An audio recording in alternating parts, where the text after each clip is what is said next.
Good morning. It's Lippy. If you're wondering what I'm looking at, I'll take you down here and show you. But y'all, I got a bloom on my tomato. Now this tomato I'm gonna show y'all, it has no name because Lippy has no clue what variety it is. Early morning, in case y'all are wondering, I'm freezing, okay? But I love y'all so much, I'm enduring 55 degrees. Yeah, runny nose and all. But I had to feed. And the best time to feed is either right after you water, in the morning time, you know, that's the best time to water, or after a rain. Yesterday we had a pretty good downpour of rain and some storms. So I knew today was going to definitely be my sweet spot to come in and fertilize.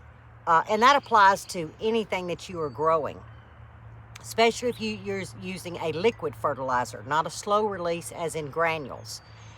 Is you want your soil damp, you know, not soaking wet, but damp, because it will take in that liquefied fertilizer. So the first bed we're gonna start on, I'm gonna drop you down, is the parsley and 2 tomato plants.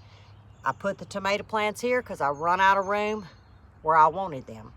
But I put them together because they actually feed and they take on water very similar. You know, they like to be regularly watered. Your parsley is a little different from your other herbs. Some herbs tend to want it more on the drier side, and I don't mean dry as in scorching, but they do not like wet feet at all. But we're gonna go down the row. There's 4 beds, and I'll show you each bed. Okay, I think you can see pretty good. I'll zoom in. But here we have 1, 2, 3 parsleys. This is a flat leaf parsley. They are doing very well. Now I did start these very early. I don't know if you can. There is a bloom there, right there. And there is one right beside it. They take water like a tomato. So common sense to Lippy, and I've told y'all how I garden. I'm gonna plant things that's very familiar with maintenance. What I don't want to do is overwork myself. In other words, have these parsley sitting completely somewhere else when I know I can fertilize and I know that I can water the same as I would with my tomatoes. So why not combine them together? Simply called companion planting. What I'll do is I'll come in and I'll harvest parsley 2-3 times a week for cooking. Okay, towards the end, or when they are spent, is when you'll see me harvest to dry. I wanted to start at this bed because it just makes sense. So if you're trying to figure out, well, what do I do with my parsley? If you're not gonna grow it in a window or in the house to itself, you want it outdoors, you're trying to put as much as you can in a small space. Parsley and tomatoes do well together. I just fertilized with a fish emulsion, liquefied fish emulsion. And all I did was go in between. I made like a little finger trail. Let me show you. You can probably see where I done it. I just came in and I went around like this so I could reach every plant. And I made it, see my little trench here? And I just applied the liquid fish emulsion, okay? Not heavy, but when I start seeing my tomatoes start setting fruit, you're not gonna see Lippy use high nitrogen. I'm gonna come in with the P and the K, the phosphorus and the potash, which is no more than potassium. Because what I'm trying to do is I'm not trying to grow a beautiful green plant. I'm trying to enhance the fruit, okay? If it's too complicated and you don't want a whole bunch of different fertilizers, get you a 10-10-10, a triple 13 in a granule. If you have rabbit manure, side dress with that. But make sure that your NPK is neutral, is the same. And I'm only talking from my experience. So 5-5-5, 10-10-10, 13-13-13, you get the message. But if you're going with a 5-1-1, all you're gonna do is grow a beautiful green leafy tomato plant without tomatoes, okay? But right now, I'm doing the 5-1-1 simply because I'm trying to get girth. I'm trying to get this all growing to get strong. But now that I've got one tomato plant that has bloomed, I'm gonna go one more time, and then I'm backing off of this bed. Well, what does she mean? I told you I will take you step by step. So if I give a plant something, I'm gonna turn the camera on and I'm gonna show you. Guys, I can't say it any more clear. If you want the science, if you want the big words, I'm not the channel. I am just a simple gardener. I grew up gardening. I know gardening. Can I explain it to you in a scientific way? No, I can't. And I'm not going to put that hat on and pretend I can. But I am going to speak to you the way that I understand it and the way that it works for me. And I hope that you can get some information that makes sense to you. Sometimes I think that we can get so overwhelmed in the science behind it, and we have to do this and we have to do that, that, you know, it can get too complicated and we lose sight. New gardeners definitely lose sight and say, you know what, I'm going down to the market and I'm gonna get me a bag of tomatoes. This is just too much. You can overwork this, you know. Just moving from here to here put me in some sun. Okay, in this bed, and I hope y'all can see me, I'm about as low as I can get. We have rosemary, and we have 2 oreganos. It can be a perennial where I live in Louisiana. In some of your areas, it's gonna be an annual, meaning you'll have to replant it every year. I've had good luck at keeping my rosemary for years, okay? But I cook with rosemary. I cook with oregano. But what these 2 have in common is the stalks, okay? They're a very hardy stalk. They companion very well. They also tend to want semi-moist. Now remember, we went moist, but not extreme. Now we're at semi-moist. So I will water these once a week. On the bed that's got the parsley and tomatoes, it might be twice a week depending on the heat, okay? I do a finger test, guys. I stick my finger down in the soil till about the 2nd knuckle. If it's moist, it's good. If it's dry, I need to water it. There again, I'm a simple gardener with just common sense, okay? If I had some rain, these could actually go 8 to 10 days without being watered until the temps really start ramping up. The only thing I do with these is cook with them. Towards the end of the season, I will harvest, I will dehydrate, and call it a done day. I'm gonna pinch this off, show y'all something. Now I'm gonna take a leaf of oregano, and I'm gonna rub this to get the oils. That's rosemary. Smells delicious. Now I'm gonna rub this one, okay? 2 totally different fingers. And I'm gonna smell this one. Guys, if I blindfold tested you, unless you are very knowledgeable in your taste, you're not gonna know if I fed you an oregano or if I fed you rosemary. There again, I'm a simple gardener. These are easy. These take no brains. Feeding, then we're gonna come into something else.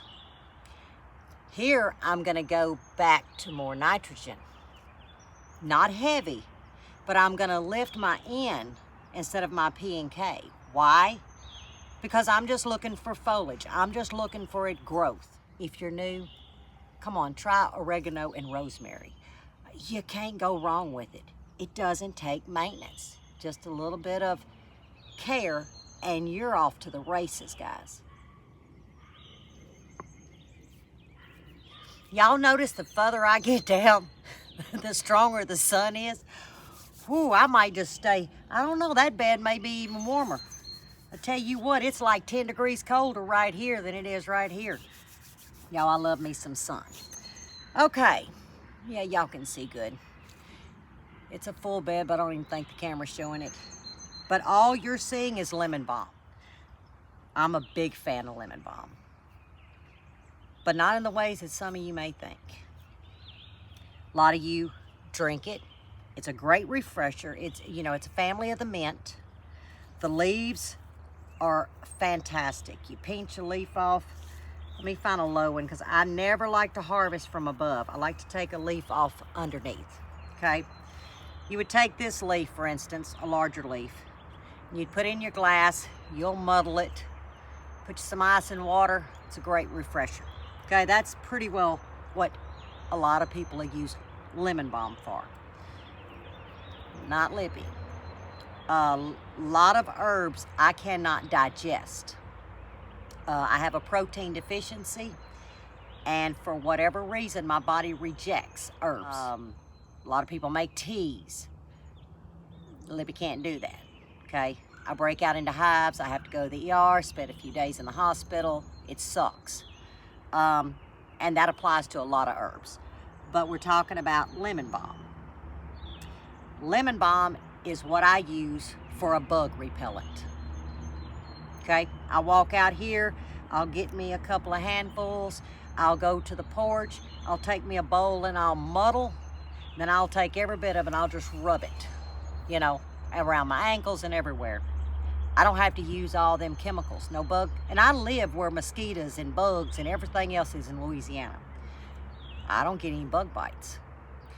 But I also know if my grandkids get bit, get into an ant bed, I can grab this up, put it in a cup, muddle it, make a paste, wet, oily, mushy paste. And you take and you pack it around those bites, and you can put a loose tourniquet to hold it on. The bites, the poison that's injected into it, like an ant bite, it's gone, y'all, in a couple hours. So, and then salves. I do use it for salves. I make it just like the calendula, only I use an avocado oil if I'm dealing with the lemon balm salves, and that's strictly for cold sores, abrasions, but it's mainly for cold sores. I get cold sores often, probably about 4 times a year. But if I use a lemon balm salve, it will dry it up 48 hours. That's why Lippy uses lemon balm. I do not drink it. So basically I'm using it topical, meaning outside of the body. But this has so many benefits. But now in a garden, in gardeners' words, I guess, my feet is cramping.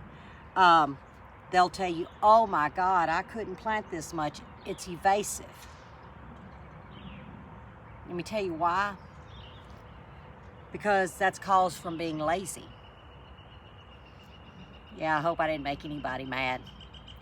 In order for me to keep it contained into this bed, they bloom these beautiful little shoots, these little white flowers. And man, the bees come, the little wasps come. Great, right? Well, what is within that flower is seeds. So as it starts to spin, them seeds start flying. Next thing you know, you can't get rid of this stuff, right? In certain climates, as in my climate. So when I see it start to come up with a flower, I don't even let that petal bloom, because I'm not using the flower, even though the flower is your most fragrant, if I can get that word out. I'm gonna come in and I'm gonna cut that flower out. Put it in a little baggie as I'm cleaning the garden, a trash bag, Walmart bag, whatever, and I'll dispose of it. Kind of like that bed better. I'm getting a little shade over here. A little cool again. All right, now we have come down to the last bed. Lavender and thyme. Thyme is my #1 favorite herb of all times.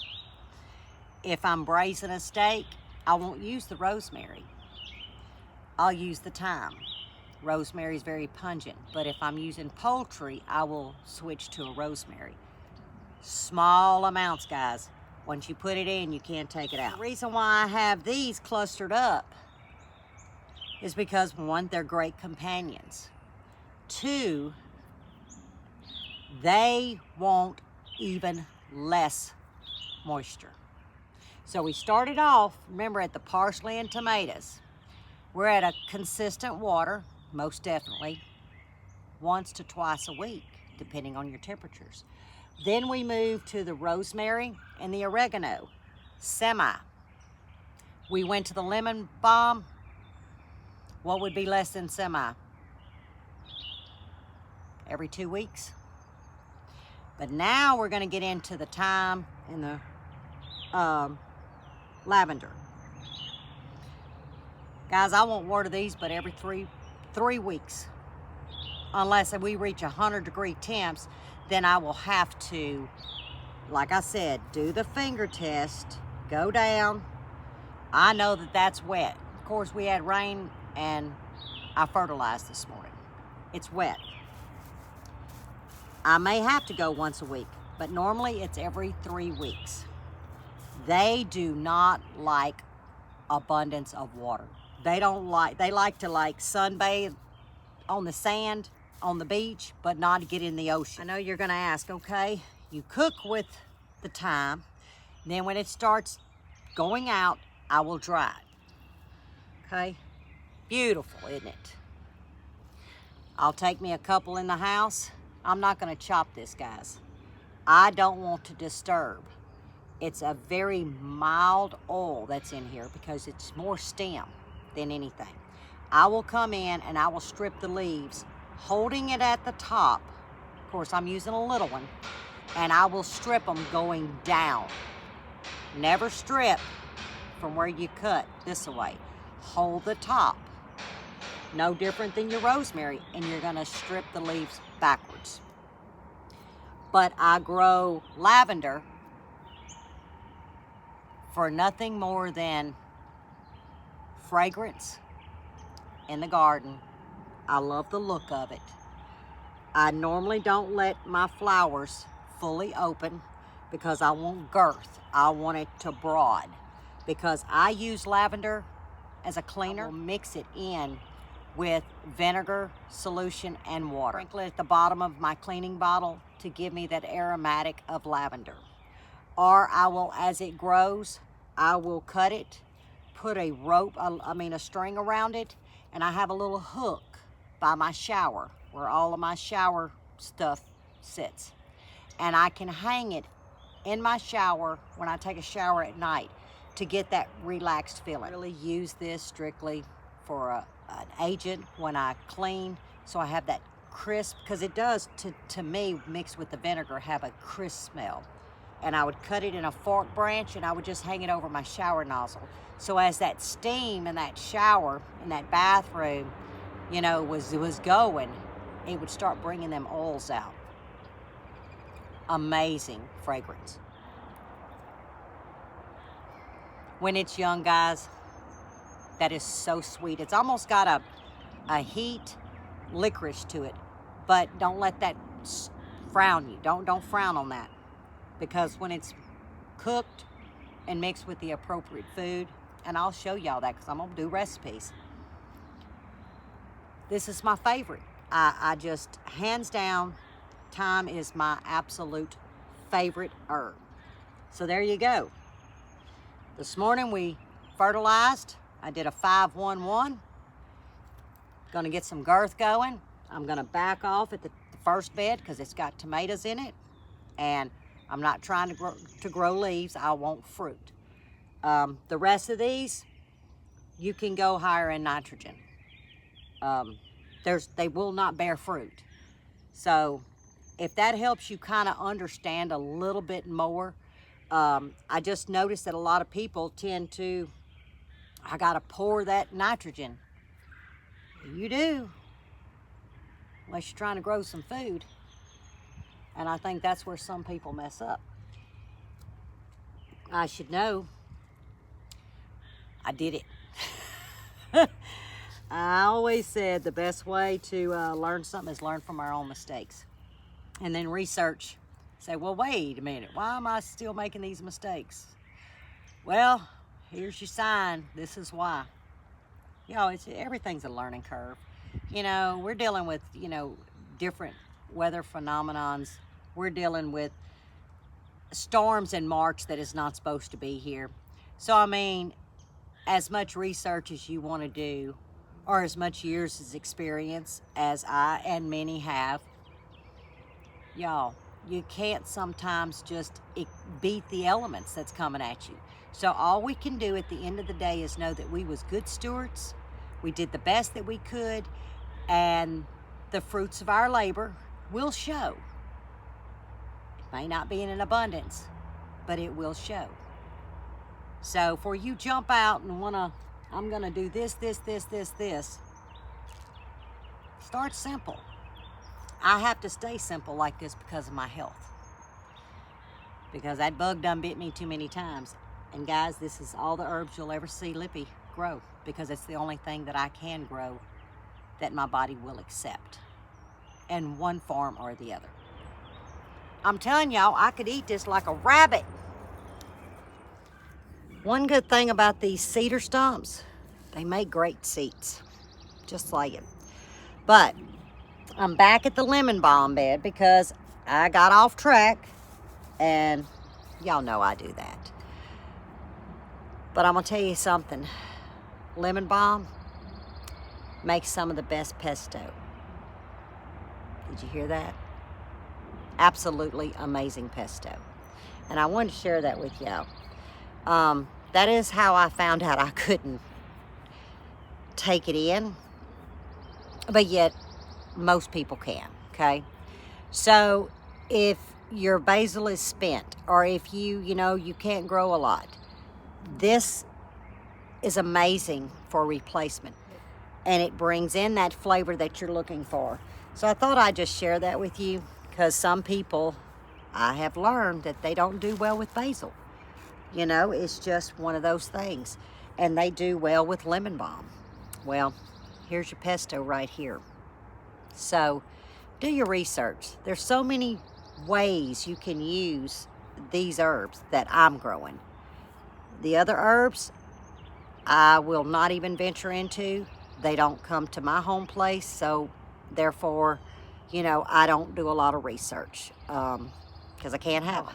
I'm gonna exchange this for a fresh cup of coffee and see how the AC and heat unit's doing, because I got a new one being put in, and I can't wait, y'all.